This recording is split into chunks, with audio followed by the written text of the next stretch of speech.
Je, unajua kwamba kucha, mdomo, macho pamoja na ulimi vinaweza kukuonyesha vialama vya siri kwamba mtu ana tatizo na upungufu wa damu mwilini?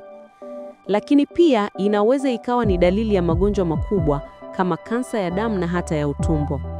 Katika video hii tutaenda kuzitambua hizo alama zinazojitokeza mwilini. Alama ya kwanza ni kucha.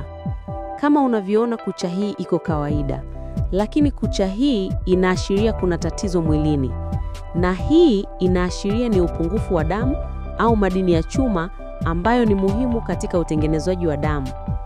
Dalili ya pili ni ulimi.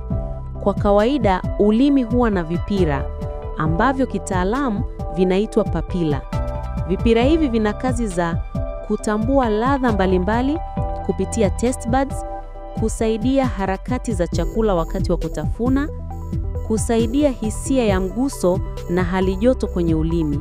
Ila ulimi unapokosa hivi vipira, basi inaweza ikawa ni kwa sababu ya tatizo la kiafya ndani ya mwili, na mara nyingi huwa ni upungufu wa damu au madini ya chuma. Alama ya tatu ni jicho.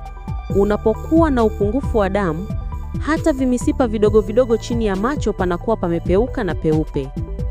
Alama ya nne ni kuchoka sana. Hii pia ni dalili ya upungufu wa damu kutokana na damu yako haisafirishi virutubisho vizuri ndani ya mwili. Alama ya tano ni vidonda katika kona za midomo.